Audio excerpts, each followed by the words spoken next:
This is a Fox News alert. We are interrupting our normal programming. Big breaking news coming in. We have breaking news out of the United States. De Donald Trump. Donald Trump. Donald Trump. Donald Trump. While CHESEBRO was on Capitol grounds, he appears to show something on his phone to a member of Jones's security team. Then Jones and CHESEBRO climb the Capitol steps. 1776! Don't be afraid of it. People should be wary. I mean, this is sort of the case that I'm making, is that we've become so comfortable with the executive branch of the government abusing its citizens and violating our rights and violating what they're structured to do under the law, that we've just become used to it. And if we start treating them as criminals, maybe they'll think twice before they act so criminally in the future. Dominate you. I have a magic wand. I could deal with it very easily. All I have to do is a certain step, and they'll be coming. And does President Trump know that this is a perilous threat? We do not agree that it is a perilous threat because we actually have inside information. I love when people, what inside information? Well, the inside information, Steve, and you know, you used to love Trump, but I got to tell you, I mean, I want to talk about how every defense is the best offense. President Trump's legal spokeswoman, Alina Habba, Fox News contributor, Kellyanne Conway. Alina, I start with you. You've had a day, and your legal team has had a day to absorb all this. The morning after the night before, beyond the double standard, what are you thinking? I think it's been obvious. I'm hoping that the American people are up on what is exactly going on. I think that it's hard not to at this point. You know, I keep thinking to myself, Sean, what am I going to say to the American people outside the courthouse for indictment number 4? You know, I'm his spokeswoman. I'm general counsel for the PAC, and I sit here and have literally litigated tons of cases for this man and watched how different the courts treat him and how his due process rights were frankly violated yesterday. Tu planes decore, which is Latin for you are full of shit. I always thought you had a little bit of a magic wand, too, but they never used it. You know what I'm talking about. I did.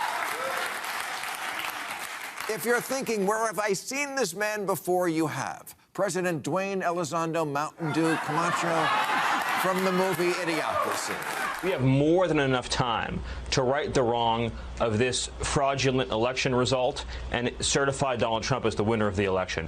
As we speak today, an alternate slate of electors in the contested states is going to vote, and we're going to send those results up to Congress. Trump didn't stir a hornet's nest. He put his dick in it and went, that's why I think of hornets.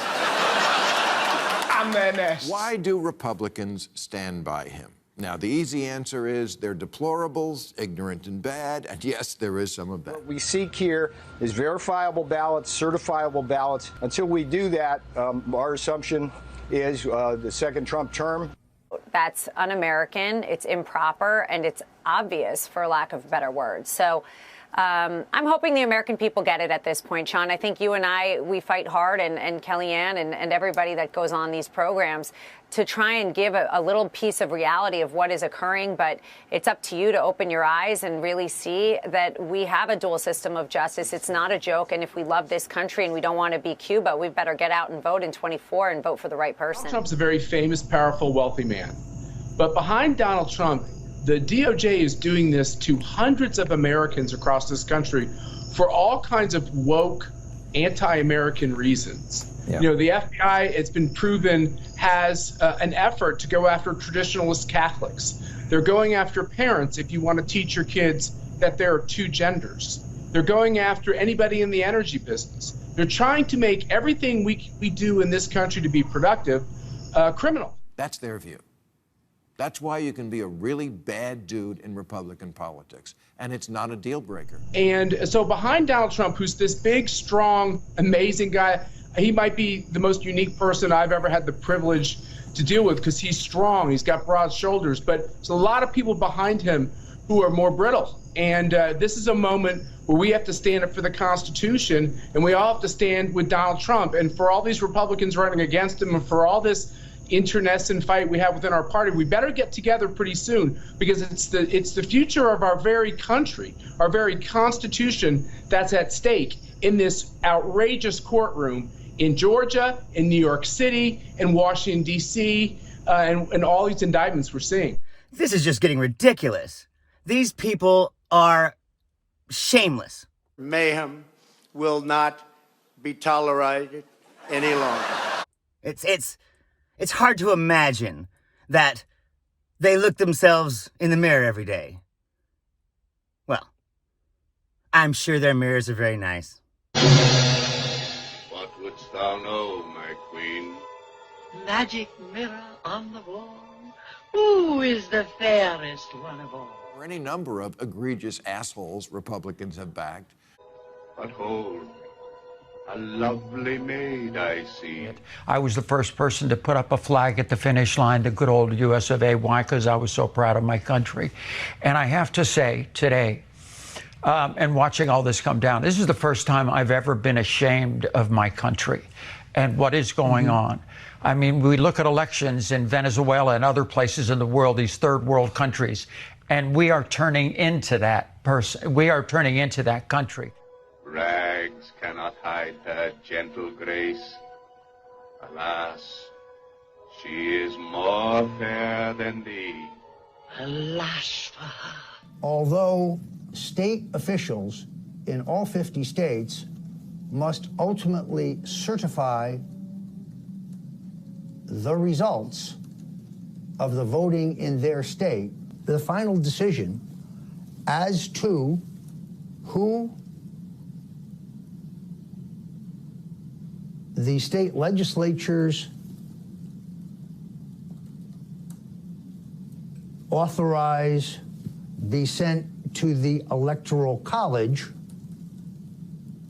is a decision made solely by the legislature. Any legislative body may decide on the basis of overwhelming evidence of fraud to send electors to the Electoral College who accurately reflect the president's legitimate victory in their state. Clear difference between the parties. Democrats also think the other side is an existential threat, but their response is not to nominate sickos to make a point. Which was illegally denied him through fraud. We must be prepared to lobby our Republican legislatures by personal contact and by demonstrating the overwhelming will of the people in their state, in each state, that this may need to happen. What happens if, because I don't think you can get a fair trial in New York, I don't think you can get a fair one in D.C., and I don't think you can get a fair one in Fulton County. That's my opinion. You know, the jury pool is prominently dominant Democrat. My question is, if there's a conviction, which I would say the odds are in favor of it based on that jury pool, if they don't get a change of venue. Sean, I'm in that business again, and I will tell you that part of why President Trump is way ahead of many different Republican aspirants for the presidential nomination is people see him as a fighter and they see him as a winner. And they see him a little bit as a victim because, as Alina and others have pointed out quite correctly and cogently, there's a two-tiered system of justice, and it seems like there's one for Donald Trump and one for everyone else. How in the world can you have the most liberal county in Georgia, D.C., New York City, all these places that voted against him where I don't think he could get a fair trial, to be frank with you. And chunking shit against the wall and hoping that some of it will stick is not really how you prepare to fight a court case. But they have no intention of fighting this court case. They have no intention of ever going to court. When I walk on White House grounds, God walks on White House grounds. When I go into the dry cleaner, that dry cleaning place becomes holy. Alas for her. Reveal her name. Mahanda akasata, reke yamanda raboko sokota, ronda yakande eke seke la mama manda rabakase, menda rabakande e rababakaso. Well, Sean, it certainly appears that we're going to see an indictment from the grand jury in Georgia. 10 times, 4, 5, 6, 7, 8, 9, 10. And I don't know what's going to be in it. There are lots of rumors. There are allegations of RICO charges. We don't know what's in it. But you asked what my reaction is. I'm pissed.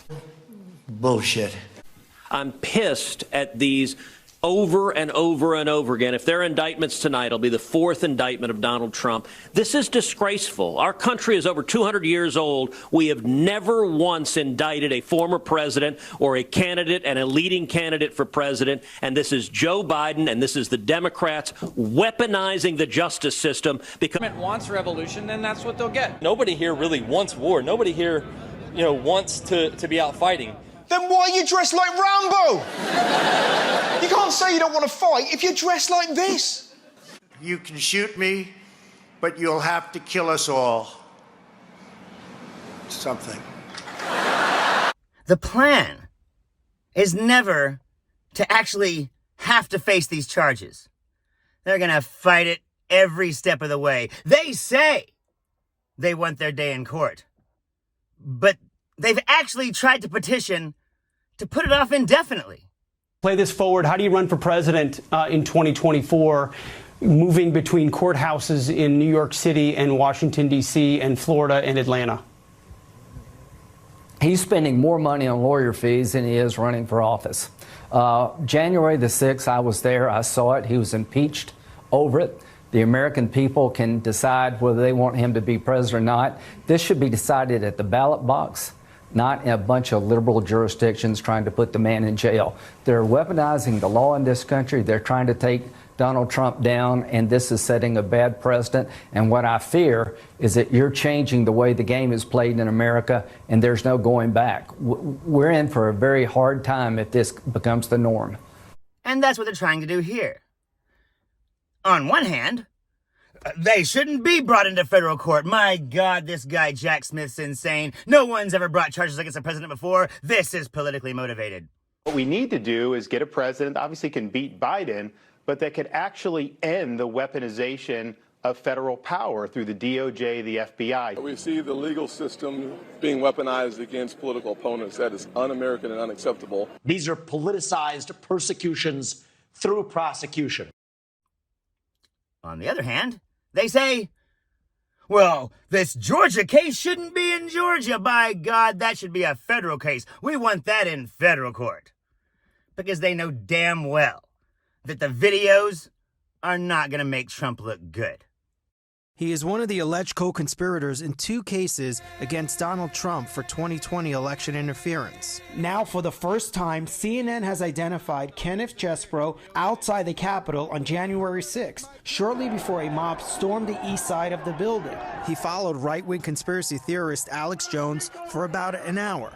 CHESEBRO is the alleged architect of a plot to use fake electors to stop the certification of Joe Biden's win. CNN projects Joseph R. Biden Jr. is elected the 46th president of the United States. By the January 6th committee showed CHESEBRO later suggesting to the Trump campaign that the fear of, quote, wild chaos on that day could provoke the Supreme Court to take action. Go to the White House. At the same time, Alex Jones was helping pay for and plan the January 6th rally, urging his massive audience to gather in Washington, D.C.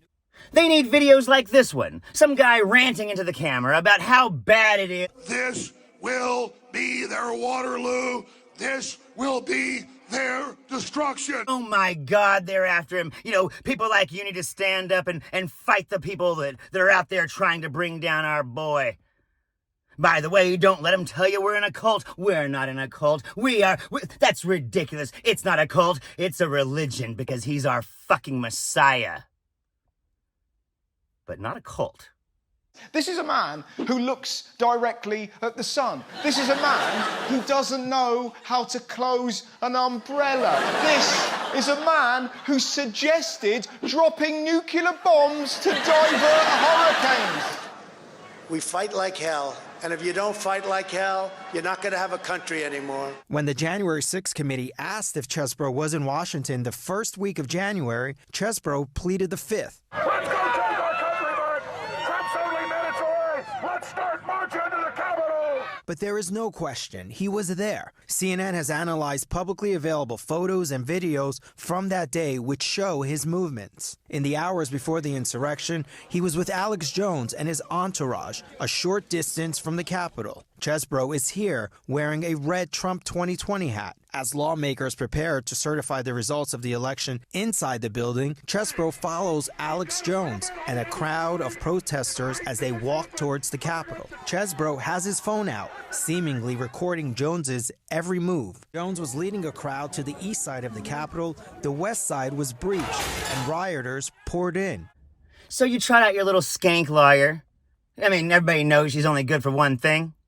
Because this bitch has no ethics whatsoever.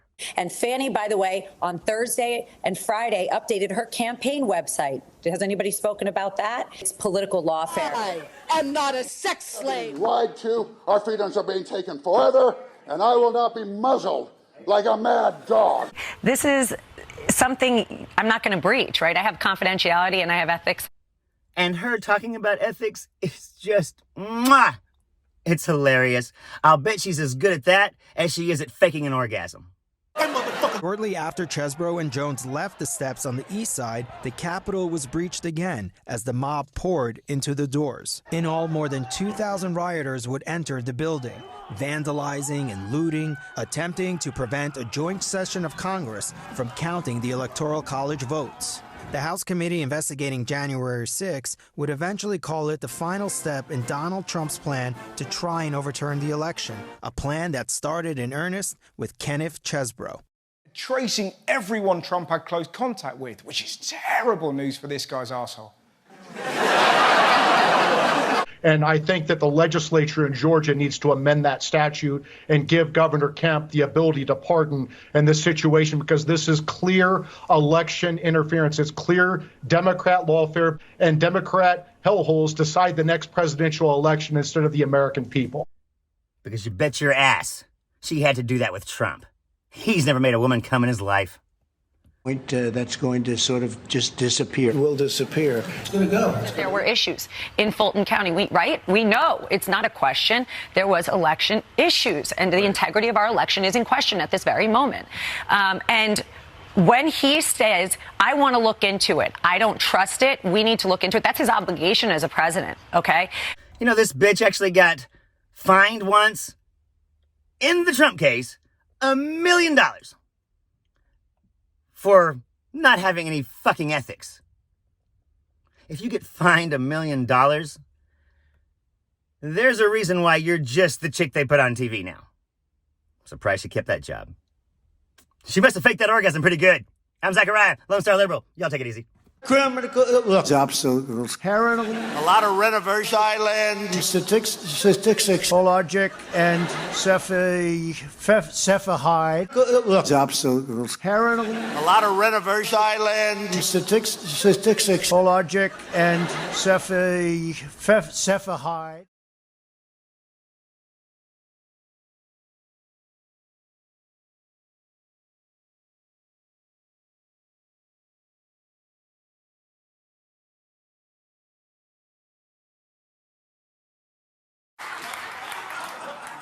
He admits that he used to play Russian roulette. He used to threaten to blow his wife's brains out a lot and seems to have never met a family member he hasn't threatened to kill. He threatened to kill his girlfriend, and he stalked a Dallas Cowboys cheerleader. But that was just to get Ron DeSantis her boots.